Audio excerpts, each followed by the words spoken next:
Genesis 24. Abraham was now very old. The Lord had blessed him in every way. Abraham's oldest servant was in charge of everything Abraham owned. Abraham called that servant to him and said, "Put your hand under my leg. Make a promise to me before the Lord, the God of heaven and earth. Don't get a wife for my son from the Canaanite girls who live around here. Instead, go back to my country, to the land of my relatives. Get a wife for my son Isaac from there." The servant said to him, "What if this woman does not want to return with me to this land? Then should I take your son with me back to your homeland?" Abraham said to him, "No, don't take my son back there. The Lord is the God of heaven. He brought me from the home of my father and the land of my relatives. But the Lord promised me, I will give this land to your descendants. The Lord will send his angel before you. The angel will help you get a wife for my son there. But if the girl won't come back with you, you will be free from this promise. But you must not take my son back there." So the servant put his hand under his master's leg. He made a promise to Abraham about this. The servant took 10 of Abraham's camels and left. He carried with him many different kinds of beautiful gifts. He went to northwest Mesopotamia, to Nahor's city. He made the camels kneel down at the well outside the city. It was in the evening when the women came out to get water. The servant said, "Lord, you are the God of my master Abraham. Allow me to find a wife for his son today. Please show this kindness to my master Abraham. Here I am, standing by the spring of water. The girls from the city are coming out to get water. I will say to one of the girls, 'Please put your jar down so I can drink.' Then let her say, 'Drink, and I will also give water to your camels.' If that happens, I will know she is the right one for your servant Isaac, and I will know that you have shown kindness to my master." Before the servant had finished praying, Rebekah came out of the city. She was the daughter of Bethuel. Bethuel was the son of Milcah, and Nahor, Abraham's brother. Rebekah was carrying her water jar on her shoulder. She was very pretty. She was a virgin. She had never had physical relations with a man. She went down to the spring and filled her jar. Then she came back up. The servant ran to her and said, "Please, give me a little water from your jar." Rebekah said, "Drink, sir." She quickly lowered the jar from her shoulder and gave him a drink. After he finished drinking, Rebekah said, "I will also pour some water for your camels." So she quickly poured all the water from her jar into the drinking trough for the camels. Then she kept running to the well until she had given all the camels enough to drink. The servant quietly watched her. He wanted to be sure the Lord had made his trip successful. After the camels had finished drinking, he gave Rebekah a gold ring weighing 1/5 of an ounce. He also gave her 2 gold arm bracelets weighing about 4 ounces each. The servant asked, "Who is your father? Is there a place in his house for me and my men to spend the night?" Rebekah answered, "My father is Bethuel. He is the son of Milcah and Nahor." Then she said, "And yes, we have straw for your camels. We have a place for you to spend the night." The servant bowed and worshipped the Lord. He said, "Blessed is the Lord, the God of my master Abraham. The Lord has been kind and truthful to him. He has led me to my master's relatives." Then Rebekah ran and told her mother's family about all these things. She had a brother named Laban. He ran out to Abraham's servant, who was still at the spring. Laban had heard what she had said, and he had seen the ring and the bracelets on his sister's arms. So he ran out to the well, and there was a man standing by the camels at the spring. Laban said, "Sir, you are welcome to come in. You don't have to stand outside. I have prepared the house for you and also a place for your camels." So Abraham's servant went into the house. Laban unloaded the camels and gave them straw and food. Then Laban gave water to Abraham's servant, so he and the men with him could wash their feet. Then Laban gave the servant food, but the servant said, "I will not eat until I have told you why I came." So Laban said, "Then tell us." He said, I am Abraham's servant. The Lord has greatly blessed my master in everything. My master has become a rich man. The Lord has given him many flocks of sheep and herds of cattle. He has given Abraham silver and gold, male and female servants, camels and horses. Sarah, my master's wife, gave birth to a son when she was old. My master has given everything he owns to that son. My master had me make a promise to him. He said, "Don't get a wife for my son from the Canaanite girls who live around here. Instead, you must go to my father's people and to my family. There you must get a wife for my son." I said to my master, "What if the woman will not come back with me?" But he said, "I serve the Lord. He will send his angel with you and will help you. You will get a wife for my son from my family and my father's people. Then you will be free from the promise. Or if they will not give you a wife for my son, you will be free from this promise." Today I came to this spring. I said, "Lord God of my master Abraham, please make my trip successful. Look, I am standing by this spring of water. I will wait for a young woman to come out to get water. Then I will say, 'Please give me a drink from your jar to drink.' Then let her say, 'Drink this water. I will also get water for your camels.' By this I will know the Lord has chosen her for my master's son." Before I finished my silent prayer, Rebecca came out of the city. She had her water jar on her shoulder. She went down to the spring and got water. I said to her, "Please give me a drink." She quickly lowered the jar from her shoulder and said, "Drink this. I will also get water for your camels." So I drank, and she gave water to my camels also. Then I asked her, "Who is your father?" She answered, "My father is Bethuel, son of Milcah and Nahor." Then I put the ring in her nose and the bracelets on her arms. At that time I bowed my head and thanked the Lord. I praised the Lord my God of my master Abraham.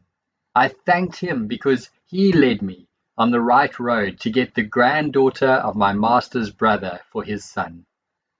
Now tell me, will you be kind and truthful to my master? And if not, tell me so, then I will know what I should do." Laban and Bethuel answered, "This is clearly from the Lord. We cannot change what must happen. Rebekah is yours. Take her and go. Let her marry your master's son, as the Lord has commanded." When Abraham's servant heard these words, he bowed face down on the ground before the Lord. Then the servant gave Rebekah gold and silver jewelry and clothes. He also gave expensive gifts to her brother and mother. The servant and the men with him ate and drank, and they spent the night there. When they got up the next morning, the servant said, "Now let me go back to my master." Rebekah's mother and her brother said, "Let Rebekah stay with us at least 10 days. After that she may go." But the servant said, "Do not make me wait. The Lord has made my trip successful. Now let me go back to my master." Rebekah's brother and mother said, "We will call Rebekah and ask her what she wants to do." They called her and asked her, "Do you want to go with this man now?" She said, "Yes, I do." So they allowed Rebekah and her nurse to go with Abraham's servant and his men. They blessed Rebekah and said, "Our sister, may you be the mother of thousands of people, and may your descendants capture the cities of their enemies." Then Rebekah and her servant girls got on the camels and followed the servant of his men. So the servant took Rebekah and left. At that time Isaac had left Beer-lahai-roi. He was living in southern Canaan. One evening he went out to the field to think. As he looked up, he saw camels coming. Rebekah looked and saw Isaac. Then she jumped down from the camel. She asked the servant, "Who is that man walking in the field to meet us?" The servant answered, "That is my master." So Rebekah covered her face with her veil. The servant told Isaac everything that had happened.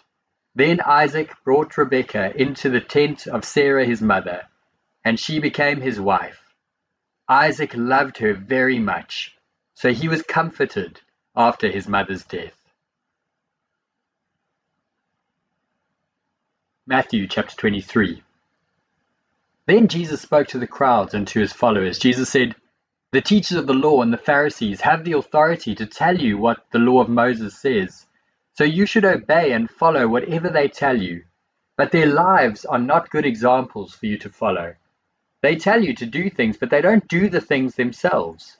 They make strict rules and try to force people to obey them, but they themselves will not try to follow any of those rules.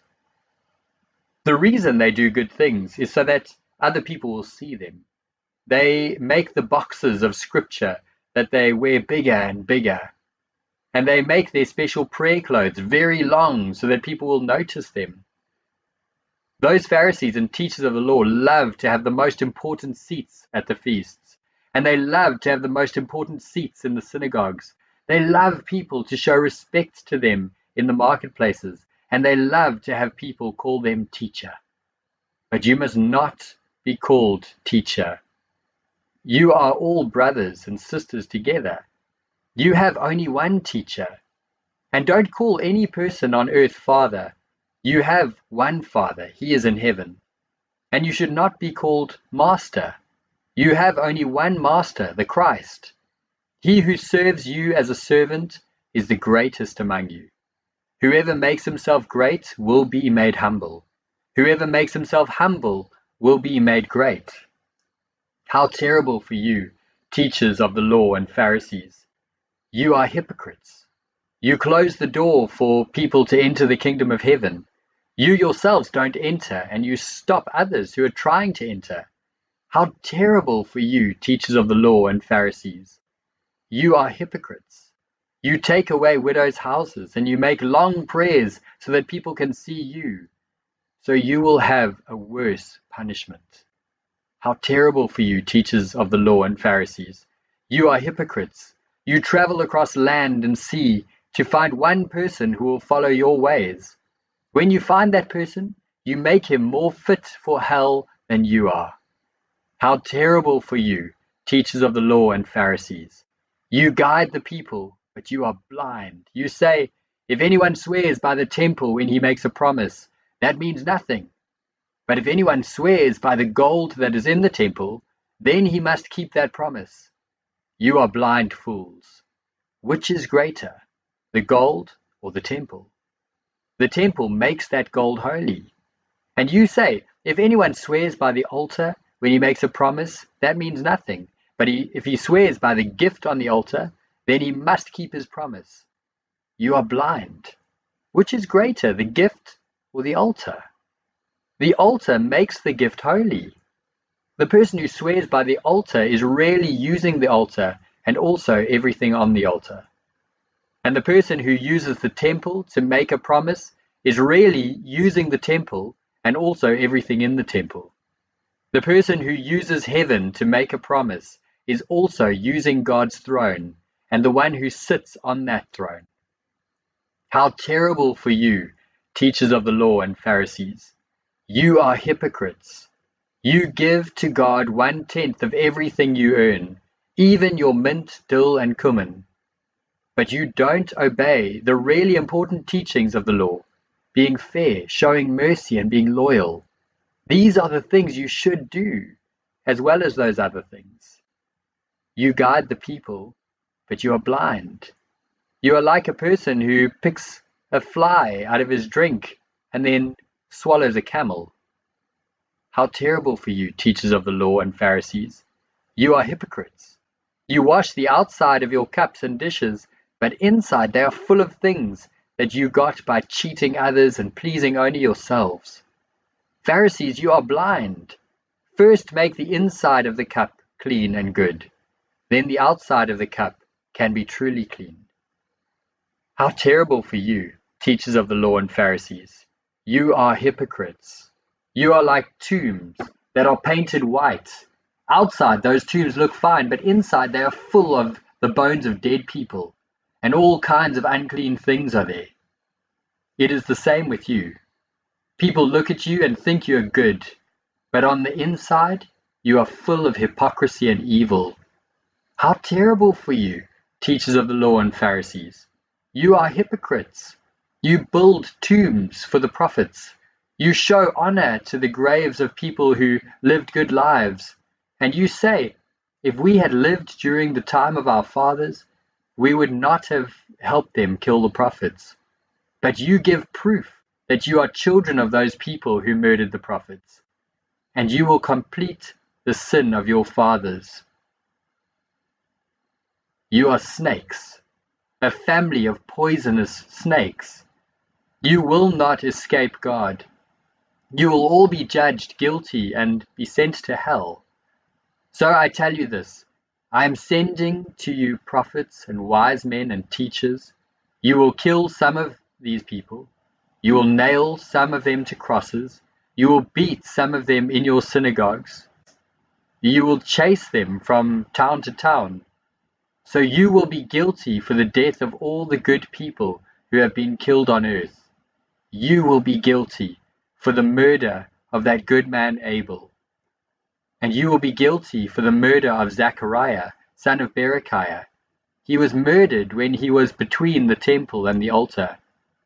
I tell you the truth, all of these things will happen to you people who are living now. Jerusalem, Jerusalem, you kill the prophets and kill with stones those men God sent to you. Many times I wanted to help your people. I wanted to gather them together as a hen gathers her chicks under her wings, but you did not let me. Now your home will be left completely empty. I tell you, you will not see me again until that time when you will say, God bless the one who comes in the name of the Lord. Nehemiah chapter 13. On that day they read the book of Moses to the people. They found that it said no Ammonites or Moabites should ever be allowed in the meeting of worship. The Ammonites and Moabites had not welcomed the Israelites with food and water. Instead, they hired Balaam to put a curse on Israel. But our God turned the curse into a blessing.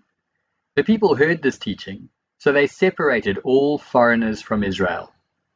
Before that happened, Eliashib the priest was in charge of the temple storerooms. He was friendly with Tobiah. Eliashib let Tobiah use one of the large storerooms. That storeroom had been used for grain offerings, incense, and other things for the temple. It was also used for the 10th offerings of grain, new wine, and olive oil. These belonged to the Levites, singers, and gatekeepers. It had also been used for gifts for the priests. I was not in Jerusalem when this happened. I had gone back to Artaxerxes, king of Babylon. I went back in the 32nd year he was king. Finally, I asked the king to let me leave. I came to Jerusalem. Then I found out the evil thing Eliashib had done. He had let Tobiah have a room in the temple courtyard. I was very upset at this. I threw all of Tobiah's goods out of the room. I ordered the rooms to be purified, and I brought back the things for God's temple, the grain offerings and the incense. Then I found out the people were not giving the Levites their shares. So the Levites and singers who served had gone to their own farms. So I argued with the officers. I said, why haven't you taken care of the temple? Then I gathered the Levites and singers. I put them back in their places. Then all the people of Judah brought a tenth of what they had gained in grain, new wine, and olive oil, and they brought it to the storerooms. I put these men in charge of the storerooms: Shelmiah the priest, Zadok the teacher, and Pedaiah a Levite.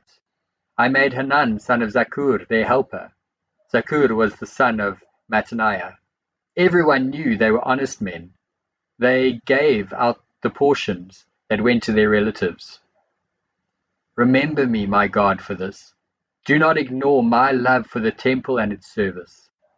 In those days I saw people in Judah working in the wine presses on the Sabbath day. People were bringing in grain and loading it on donkeys on the Sabbath day. People were bringing loads of wine, grapes, and figs into Jerusalem on the Sabbath day. I warned them about selling food on the day. Men from the city of Tyre were living in Jerusalem. They brought in fish and other things. They sold them in Jerusalem on the Sabbath day to the people of Judah. I argued with the important men of Judah. I said to them, "What is this evil thing you are doing? You are ruining the Sabbath day. This is just what your ancestors did. So our God did terrible things to us and this city. Now you are making him even more angry at Israel. You are ruining the Sabbath." So I ordered the doors shut at sunset before the Sabbath. The gates were not to be opened until the Sabbath was over. I put my servants at the gates, so no load could come in on the Sabbath. Once or twice, traders and sellers of all kinds of goods spent the night outside Jerusalem. So I warned them. I said, "Why are you spending the night by the wall? If you do it again, I will force you away." After that, they did not come back on the Sabbath. Then I ordered the Levites to purify themselves. I told them to go and guard the city gates. They were to make sure the Sabbath remained holy. Remember me, my God, for this. Have mercy on me because of your great love. In those days I saw men of Judah who had married women from Ashdod, Ammon, and Moab. Half their children were speaking the language of Ashdod or some other place. They couldn't speak the language of Judah.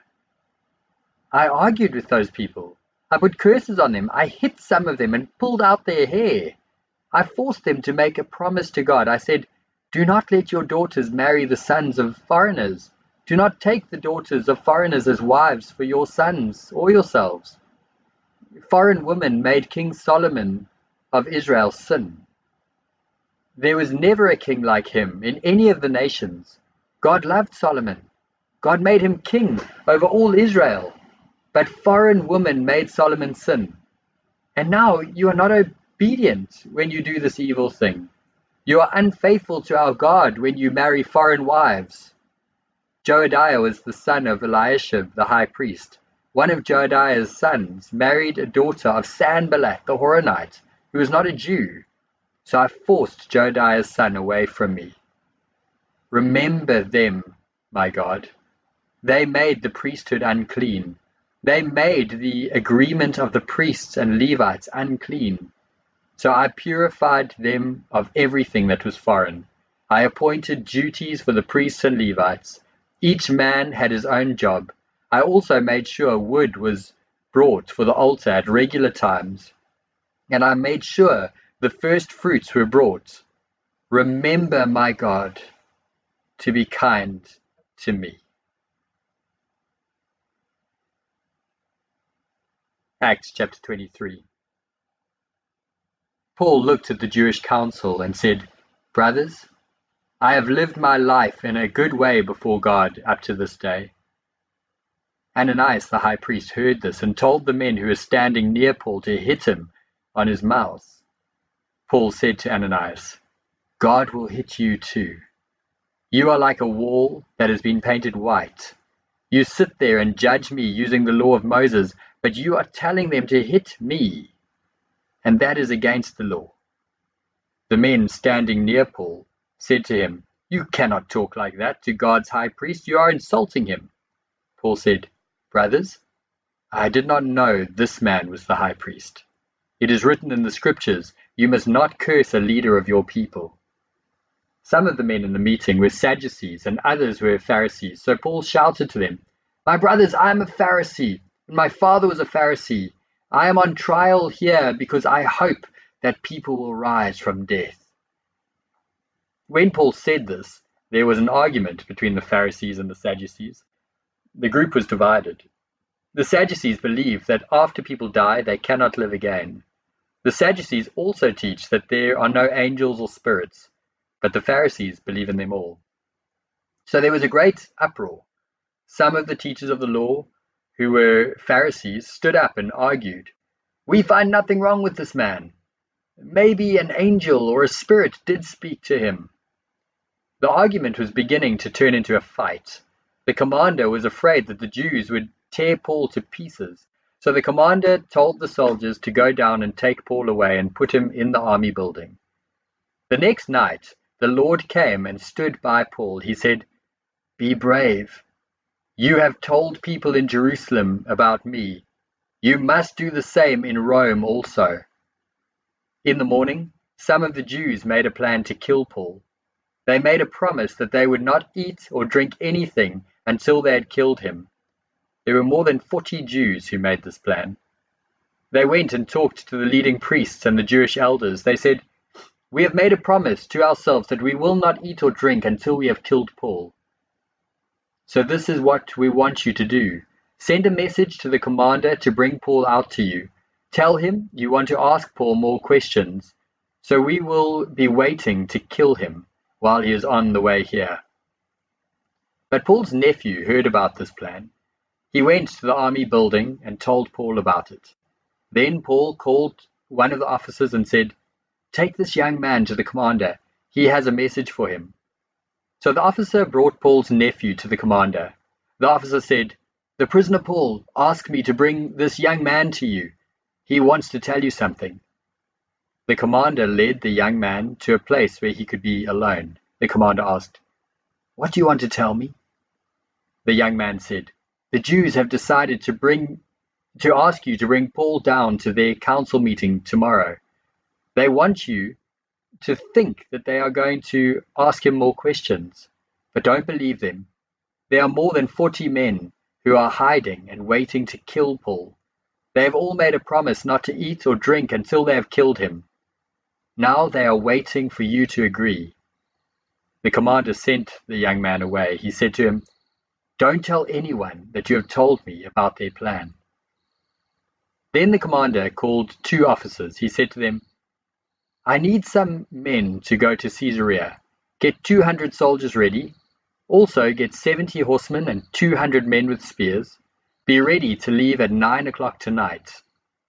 Get some horses for Paul to ride. He must be taken to Governor Felix safely." And he wrote a letter that said, "From Claudius Lysias, to the most excellent Governor Felix, greetings. The Jews had taken this man and they planned to kill him, but I learnt that he is a Roman citizen, so I went with my soldiers and saved him. I wanted to know why they were accusing him, so I brought him before their council meeting.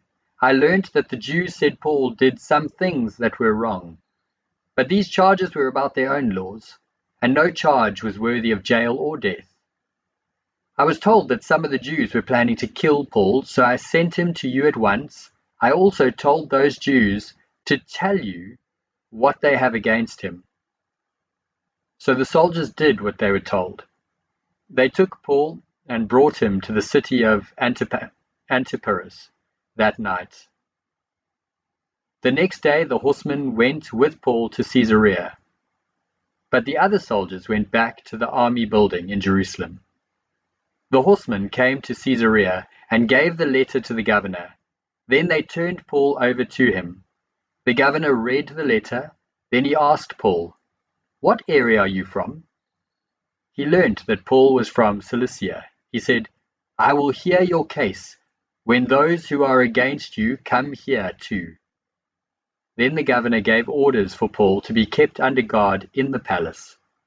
This building had been built by Herod.